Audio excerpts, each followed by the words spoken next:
made. And it looked like that hit a player too.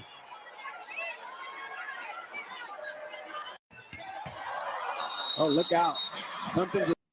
Guys, the dildos are back on the WNBA floor. Oh man. That was Sophie Cunningham. She's a complete smoke, by the way. But she had tweeted out, "Stop throwing dildos on the court. You're going to hurt one of us." And then she got hit by one directly after. So that did not age well. Oh man, there are some betting odds on these dildos, by the way. I think I might have covered this the other day based on what color would be the next one. And you could actually arbitrage that if you're willing to take the time to order one and go to the game and throw it on the court. You know, there's always opportunities to make money out there, guys. Got to get Quez on here. I agree. We got to get Quez on here. I like Quez. We'll be on the happy hour tomorrow night. But Quez, he's got the radio voice. He could do like a little intro for the show. Could have a great time on here, man. We have some stuff to cover today. We've got some new stuff going on with the India tariff escalation, how that impacts Apple. Some bold predictions about Ethereum possibly flipping Bitcoin. What that would actually look like as far as the price of Ethereum if that were to happen. So we're gonna talk about Ethereum. Oh, he said just talk about Ethereum. 100, on the happy hour last week, Quez came on, our boy, and he said that Ethereum could go to $140,000. And interestingly, I'm going to break down some math today to see how we could possibly get there, as crazy as that sounds. We're also going to talk about some updated language on the Fed's website that could play into the strategic Bitcoin reserve. So I'll break that down for you guys as well as a bunch of other stuff too. Let's talk about the newest here. This is making some headlines right now. Go to our quick Epstein update. There is a dinner that's going to be hosted by JD Vance to talk about the Epstein strategy. Says that they're going to have JD Vance, Bondi, Kash Patel, this guy Blanche as well. And they're going to talk about how they should play this moving forward. Because there's obviously been a lot of backlash on the handling of this whole situation. It does go on to say, and this is interesting, some people have been speculating about this and how this could play out. But it does say that there's an interview with Blanche last month with Ghislaine Maxwell, and that they could possibly go on with Joe Rogan to talk about that internal discussion. They're having internal discussions to talk about what was stated in that conversation between Blanche and Ghislaine Maxwell. And obviously Rogan, who did back Trump going into the presidency, has been very outspoken against their handling of the Epstein files. So that would be crazy because Joe Rogan has the most listened to podcast. You wouldn't know it because Time didn't even put him in the top 100 podcasts. I'm sure that wasn't politicized at all. But he is the most listened to podcast. Trump is under fire a little bit for having Blanche sit down with Maxwell. And he said, well, we just wanted to ensure that people who aren't involved are not hurt by something very unfair. And then this news came out from ABC today, ABC News, saying that during that conversation, Ghislaine Maxwell said during that interview that there's nothing that would be harmful to President Trump, saying that Trump had never done anything in her presence that had caused concern. So that's the newest there. We might have a Rogan podcast to listen to about the Epstein stuff. All right, let's talk about some other big news. Looks like OpenAI announced just yesterday or today that they're offering a ChatGPT enterprise product to the U.S. federal agencies for $1. In an attempt to deepen its ties to lawmakers. It's worth noting here that they are currently valued, are expected to be valued about a $500 billion valuation. They're looking at possibly going public. And they just had a $40 billion funding round in March based on a $300 billion valuation. So they're saying now that they could be valued at $500 billion just a few months later. So I would expect that there is a good chance that we could see an IPO here. And obviously giving this free contract to the government, I think, is kind of a way for them to posture leading up to that. Man, the newest on the tariffs. There's a lot going on right now. There's been a lot of progress made, but in particular with India, we talked about this a little bit a couple of days ago. Things are escalating because India is buying Russian oil, and they're not backing down. So it looks like they are going to continue purchasing oil from Russia. We had Trump announced an extra 25% tariff on top of the existing rate, bringing it to 50%. So that would go into effect within 21 days. So the ball is kind of India's court, but it doesn't sound like they are budging at all on this. And it does make you wonder, when you look at BRICS, who, this is the coalition of Brazil, Russia, India, China, South Africa, and now they have a bunch of other countries involved. India was the one where we're like, okay, we're getting India on our side here. Maybe they'll break up this BRICS coalition rather.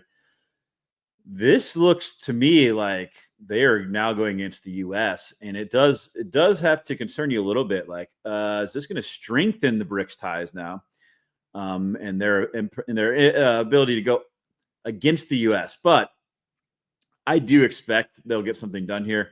It does go on to say Russia produced about 12% of the world's crude oil supply in 2024, so they have significant market power. They are threatening secondary tariffs for any country that's buying goods from Russia because it does fund Russia. Obviously, their economy is very reliant on the price of oil. If no one's buying their oil, Russia's in a tough spot. But if people continue to buy it, that does give them power against Ukraine. So that's the whole deal here. Of course, the company we need to be looking at here is Apple. There's a lot of shifting that they made towards producing their iPhones in India. In fact, Tim Cook came out and said that the majority of iPhones from Q2 were manufactured in India. So they shifted very quickly over there. Right now, they are exempt from the tariffs, but I think they are trying to double down to continue to have that exemption because Trump has made it very clear he's not very happy with Apple manufacturing iPhones outside of the U.S. So they just announced an additional $100 billion. I believe that brings their total to $600 billion. They'd already announced $500 billion in investment in the U.S. So Apple is promising to make investment in the U.S. While they navigate the tariff situation, and hopefully they will hold that exemption in India because that could be detrimental for the Apple stock if that does not hold. And some other news: Claire's, add them to the list. Another big retailer that is filing for bankruptcy. This is the second time in the last 7 years. It turns out that they had $500 million in debt, I believe, but they said their assets and liabilities are between 1 and 10 billion. That's a pretty big range. And it explored a sale of its assets. So add them to the list, guys. When you look at the amount of bankruptcies right now, we had 63 in June. And if you look for the first half of the year, 371 bankruptcy filings. That's the most in the first half of the year since 2010. So we are seeing a lot of the warning signs out there, and it's not pretty. It's been a lot of talk about Vegas recently and how it's dead. They are seeing that the tips are being greatly diminished from according to the workers there. They're like, hey, the no tips on tax, that's cool as long as we're getting tips. So this guy said he's made $1,500 a month in recent months. They said that they actually had a huge Canadian base, about 30% of their clientele, which has more or less vanished. So things are certainly taking their toll on Vegas. In other news, you look at the housing market. We have 500,000 or 500,000 more sellers than buyers. This is the largest gap in history. So we are seeing things are not budging. I think you have people that are still expecting to get prices from 3 years ago, and you have buyers that are not willing to pay that. And a lot of that has to do with mortgage rates. Obviously, Trump's been calling on Jerome Powell to lower rates, thinking that, hey, that's going to open up the real estate market. Well, what are we seeing on the 30-year? We have seen a little bit of a drop. So wouldn't less tips be indicative of a weaker economy? Of course. Yeah. There's a lot. Yeah. Everything is showing that the economy is weakening. There's no doubt about it, man. The economy is weakening. The 30-year yield is coming down. Will that hold? That's the question. That's what we have to keep an eye on here. 10-year we've seen come down as well. So that dropped. A lot of this coming off the heels of that job report. I think a lot of people, frankly, moved out of equities and started buying up some treasuries. For one, they're like, hey, the Fed's going to be dropping rates, but also we want to move our money into a safe haven for now that's going to give us yield. And then if you look at this is the 10-year. What was the last one? Oh, that's the 1 year. That's the Treasury bills. The 10-year is also down. So all things are looking pretty good there. But you have to pay attention to the details. We had another Treasury auction. I covered one of these a few weeks ago. This one was on a 3-year note. A couple things to note here. So the interest yield is what the market expects us to be able to issue these at. The high yield is once we've exhausted the amount that we plan to issue, it's kind of a bidding process. What did they actually come in at? So a little bit soft on the demand on this sale. The yield came in that we actually had to pay out was a little bit higher than what was anticipated. If you look here, you have your the amount of total bids that went in compared to how much we actually ended up issuing. So we issued over 57 billion in this sale here. And then when you look at the primary direct and indirect bidders, in this case, we had pretty weak demand from your foreign buyers. So we had about 54% issued to the foreign buyers, which is the least we've had in over a year. So who stepped in? Essentially, I have some notes here. Said that U.S. investors, pensions, insurance companies, and hedge funds really filled the gap there. So we're seeing less demand from foreign investors. We're seeing more onshore demand. And then obviously our banking system is required to put bids in. So they did fill the gap there. But we are seeing a shift. We are seeing a shift to more domestic purchasers of our debt, less foreign investors of our debt. And this is something we have to continue to keep an eye on, because if we have to start relying on our banks to pick up the slack here, that's a troubling sign. And that's what we want to avoid, because ultimately the demand on our debt is what's going to push down those 10 and 30-year yields. That's what's going to open up businesses to be able to take out loans, to be able to expand and hire again. That's also what's going to be able to open up the real estate market so that people can start to afford to buy houses again. Speaking of cutting rates, though, sounds like Scott Bessent's no longer in the picture as far as replacing Jerome Powell as the Fed chair. Trump went on to say that, I love Scott, but he wants to stay where he is. I'll take him off the list because when I asked him last night, is this something you want? He said, nope, I want to stay right where I am. So who is the most likely to replace Jerome Powell as of right now? According to Polymarket, it's not likely to be any announcement by December. But Kevin Hassett's in the first place position, followed by Chris Waller. Obviously, this will probably shift a lot as we come up to next May, when Jerome Powell's term is officially up.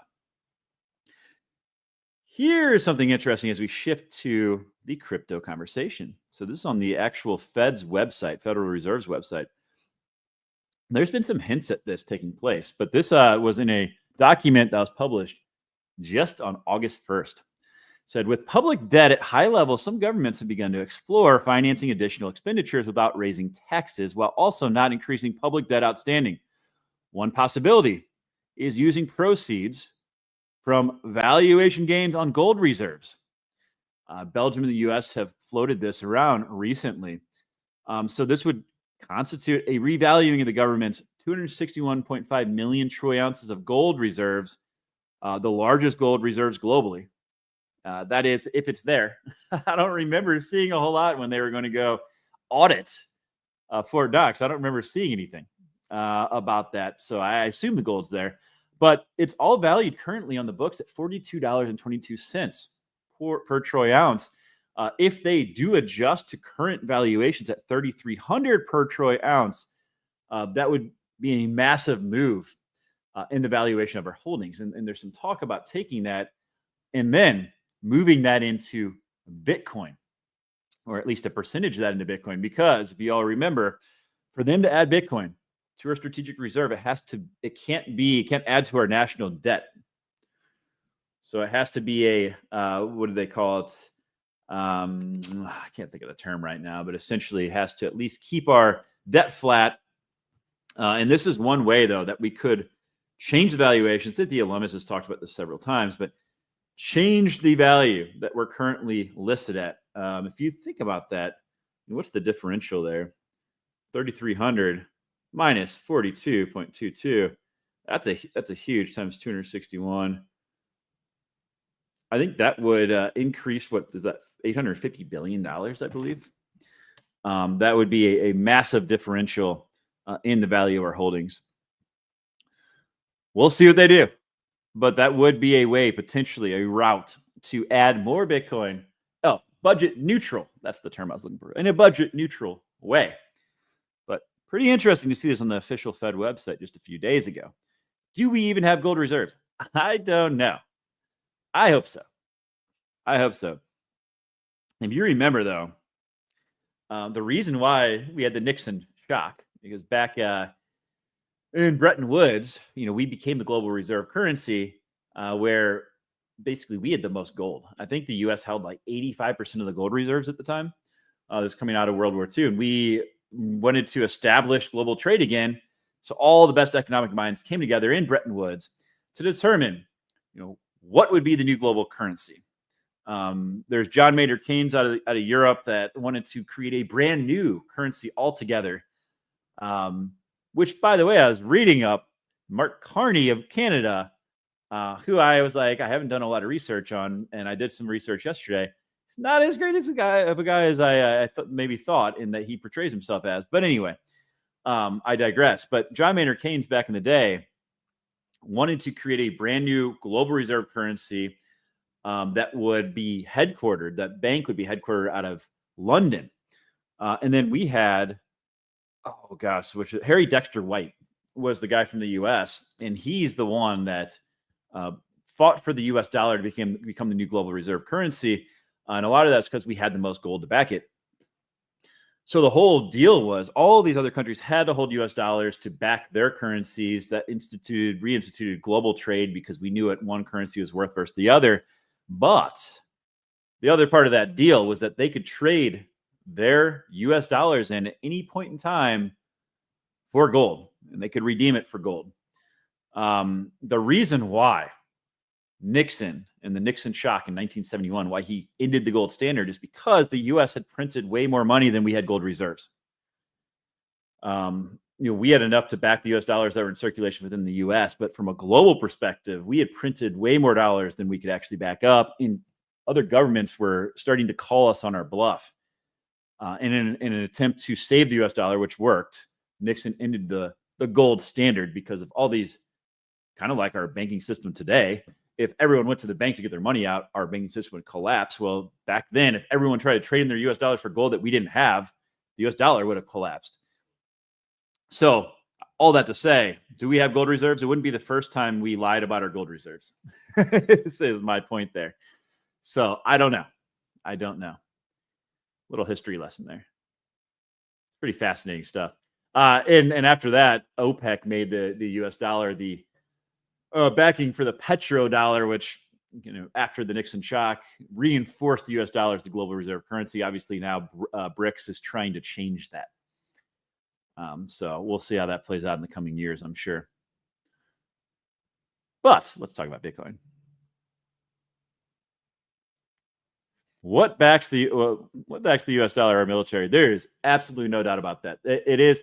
So countries had to use U.S. dollars to trade oil. We're seeing now more and more, like even like Russia and China are no longer using U.S. dollars. The other thing, though, too, is SWIFT, the payment system that's used. In a lot of cases, even if they're using their own currencies, there are still U.S. dollars to facilitate that transaction somewhere within that transaction. as they move to on-chain settlements, I think you're going to see, some of these archaic global exchange systems are going to get replaced. The US dollar will not be as relied upon. And that's why our debt's a big deal. Now, I don't think any other fiat currency, I don't think like the China's yuan or any of the other currencies are going to take over. Some people say the euro could. But I think there could be a time where some government decides to back their fiat with gold or Bitcoin again. Maybe not 100%, but maybe a percentage of that is backed again. That could change global finance for sure. For sure. That's why I think it's super important for us to accumulate both gold and Bitcoin as a country and as individuals, of course. Speaking of Bitcoin, look at that, guys. We're bouncing back up. We did drop below 113,000. Will we continue to consolidate in this range? A lot of people are calling for a drop to 100. But I think once we break out again, shit. I mean, if you look at the global M2 money supply right now, I think it continues to expand until like late September, right around the FOMC meeting. When you look at the offset, so we could, based on global liquidity, if that correlation holds, we could continue to see a run, I think, up until late September. We saw a consolidation like this not long ago, earlier this year, and then we kind of exploded upward in this huge surge. I think we could see the same thing again. Some people are saying that in the bear market, they think we could drop back down to, low 70s again. It wouldn't be unheard of. We've seen that kind of every 4-year market cycle, that the bear market low returns to the all-time high of the last bull run. So we saw again this last time, 2017, I think we got to like 17-ish thousand. We saw that drop to 17,000 in the bottom of the bear. This last bull run was up around 69,000. I think we dropped earlier this year down to like the low 70s. So could we see that again? I don't know. With the institutional buying we're seeing, I think we'd have to have an unwinding of some of these Bitcoin treasury companies that are buying Bitcoin on leverage. And that is a possibility. But what other catalysts are coming up? We have liquid staking. According to the SEC, they're saying that liquid staking activities in connection with protocol staking do not involve the offer and sale of securities. This is big freaking news, guys. This means that these entities that are buying up, Ethereum, for example, and staking it, they can get yield on this. It doesn't fall under the SEC. Talk about money coming in, guys. When you can get yield like that, that's freaking nuts. That's actually a massive catalyst. The other thing we're seeing, altcoin inflow is the highest we've seen in 10 months. So this is, if you guys remember the Trump pump after the election, we saw a huge pump. It really topped out about December. I want to say like 12th through 15th in that week period there. So we are starting to see similar moves into alts that we saw late last year. So could we see a big run up in alts? I certainly hope so. I know a lot of people are thinking like, yeah, Q3 is normally kind of a weak. August, September are normally weak. Q4 is where things run. What have we learned in this market cycle? The market makers are going to try to do everything that to surprise us as much as possible. So what if we do see a run up in August and September, and then see like a major correction around the Fed dropping rates and global liquidity contracting? I wouldn't be surprised if we see something like that. So I still remain pretty bullish in the short term, even though there's a lot of warning signs. But the headline, can Bitcoin flip, or can Ethereum flip Bitcoin rather? Well, let's take a look at this video. This is, of course, Tom Lee. He is the head of the largest Ethereum treasury company. So he may have some conflicted interests in his opinions, but I think it's worth listening to what he has to say here. What's your kind of call for a price for Ether right now? I actually think that there's a bigger upside story to Ethereum because there's more skepticism to start with. Bitcoin wasn't necessarily something people shorted. They just didn't believe it. I think the upside case for ETH is actually higher than, let's say, Bitcoin did 100x. Could Ethereum do 100x? I think that could happen because there is probably a significant probability that Ethereum could flip Bitcoin as well in terms of network value. And then, if if someone thinks Bitcoin's at $1 million, then imagine what it means for Ethereum, because it is not just Wall Street financializing onto blockchain, but it's AI, but it's also part of the US focus on AI dominance, right? Ethereum plays a strategic role there. He said probably a lot of times in that statement. I don't know how confident he is. Is he just trying to pump his bags? I don't know, but did some math here, guys. If Ethereum were to flip Bitcoin's market cap, okay, at current prices, that put Ethereum at $19,000. Now, at Bitcoin, if it got to $1 million, if Ethereum were to flip that market cap, our boy Quez will love this math. That would put Ethereum at $165,000. If it's the equivalent of Bitcoin's market cap at $1 million per Bitcoin. Will it get there? I mean, come on, man. I mean, it is worth noting that Ethereum could become deflationary. So that has to be figured in. But guys, like that seems pretty wild to me. But is it impossible? No, I don't think it's impossible. Some of these valuations, the more of these governments print money, it just devalues their currency. It just means Bitcoin and all other assets can go higher. $1 million today is not what $1 million was 10 years ago. And 10 years from now, $1 million is not going to be anything near what it is today. So, so that's something you got to remember. These governments, to continue this whole bullshit financial system that they built up, they're going to have to continue printing fiat. Okay, so some of the things, thinking about $1 million in Bitcoin today, it won't seem that outlandish in the future when you consider how much money has been devalued.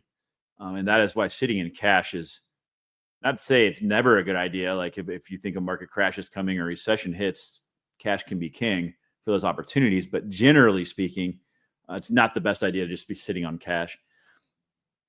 Not a chance, in my opinion, says Nate. Yeah, it's very outlandish, man. Very outlandish. But I think Ethereum can still go much higher, for sure.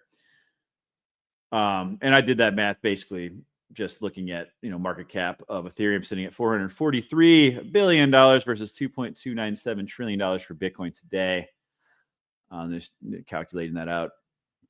Not all things have been great for Ethereum, though. I don't know if you all saw this, but Base Chain, the layer 2 on Ethereum, had an outage, had a block halt for 33 minutes.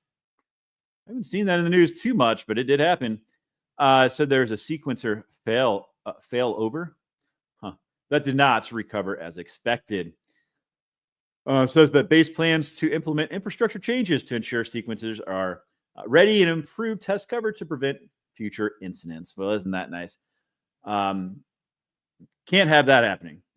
I mean, although you do see AWS has outages and shit all the time, but one of the huge benefits of Ethereum is not having outages. So these layer 2s have to have the same deal if we're going to move all of finance over to them. I'm going to touch real briefly on DPIN. I started a little early today because I got to cut off here in about 5 minutes. Let's take a look at our crypto bubbles. We are looking pretty today, guys. Woo! Nice to see the bounce. All of our top plays here are seeing a nice move on the hour, on the month, even more pretty. Geode's been getting hammered. I think their little pivot over to Solana, I think some of the Polygon people are unhappy, but I think in the long term, it's going to be a good thing for GeoNet. But one I want to call out in particular is Helium. We're gonna spend some time on Helium today. Here we go. So there's a new report that came out, Masari report. By the end of Q2, Helium had transferred over 21 terabytes of data offloaded from major U.S. mobile carriers, a 138.5% increase quarter over quarter. That's pretty insane growth. Over 311,200 total accounts have signed up to Helium Mobile. That is a 94.1% quarter over quarter increase. And the data credit burns also seen a 68.9% quarter over quarter increase. They announced partnerships with AT&T and Telefonica. They have the $50 million grant program. We've talked about this stuff a lot. But I thought this was interesting. So Helium Plus was soft launched in Q2, formally announced July 31st, 2025. Allows businesses and public Wi-Fi providers to join the network by updating their existing routers off their existing hardware. Huh. We also had Helium leading mindshare recently. Check that shit out. They are also on NASDAQ. I talked about this a couple of days ago. Hive Mapper, Helium, and Render were all highlighted on NASDAQ. We look at the price right now. $275, still up a lot from when I covered it in my deep in update back in June. I think it was like $225 at the time, so still up. But guys, so many catalysts. They just had their halving. I think they see another like 3 to 4x in revenue. They're going to become net deflationary on emissions, on new emissions. A lot of catalysts for Helium right now, and Deepin in general. Joe doing a lot of work with Helium Plus. He could be. I haven't talked to him. He works with a lot of these. He has a lot of networking. Works on networks rather. He just install that stuff. They don't even know. Just collects tokens. All right, let's look at the Render network. They were also highlighted on NASDAQ. They just had their space. So I'm going to read through, or I'm going to listen through their space so I can let you guys know the newest on the Render network. We also had the same thing with GeoNet. I brought Mike Horton on the space recently, but they just had theirs on Tuesday, so that's yesterday. So I need to listen to theirs as well. I'll give you guys the highlights. I'll probably do separate videos for those just on my channel. I probably won't do it in the live stream. And then Weather XM, officially the first Weather DApp in the DApp store on the Solana Seeker phone. So I'm in talks with them. I'm going to get them on for an interview. I really like what Weather XM is doing. Yesterday, this is at the same time as the Helium space, so we didn't have a huge turnout. We had like 58 people in there over the course of the session. But y'all need to freaking listen to Exhibits, guys. Like, I'm gonna keep shouting from the rooftops about Exhibits because no one is fucking talking about them. I don't understand why. Because every GPU aggregator in Deepin is sourcing GPUs from them. And they have some huge announcements coming up. I'm going to bring them back on in 2 months. They've got some stuff about their TGE coming out, some massive partnerships they're going to be announcing. This is going to be a monster, guys. This is going to be an absolute monster. They haven't had their token launch yet. One other one that I'm really excited about their token launch, I'm bringing on next Tuesday. Make sure to set your reminders for this one. 375 AI is going to absolutely melt faces, guys. Like this project, the leadership, the moat that they're creating on the data set they're collecting, and the fact that there's going to be so much demand for it. Guys, this project is going to be a monster. So make sure to set your reminders for that. Obviously, Nate's in the house. Don't forget about Deep. Deep's another one that hasn't had their token launch yet. I think it's going to be a monster. So a lot of token launches coming up, guys, that got to keep your eyes on the prize. Got to keep your eyes on the prize. And that's what I got for y'all today. It's a little bit of a shorter show. We gave some hints on the Deep in Happy Hour for that. It's true. It is true. They've got TGE coming up, guys. And make sure to hop in on the Deep and Happy Hour on Thursday evenings. We all get on there. We've got a good group. Let me pull up Deep and Happy Hour for you guys so you can follow the page. Even though I'm officially part of the crew, but I'm about to talk to William. Am I really officially part of the crew? Because I'm not in the picture, man. Where am I? I'm not there. I should be. I am officially part of the crew. Not according to their X page, but I am, guys. I swear. But follow the page. We go on. It's actually 8 p.m. Eastern time. That needs to be updated as well. 7 Central time. It is sponsored by Deep Network and Nate. So make sure to be checking them out. All right, guys. That's what I got. Appreciate you all. We'll be back tomorrow with more Deep End news, more crypto news, more macro news. Exciting times ahead. Have a wonderful day.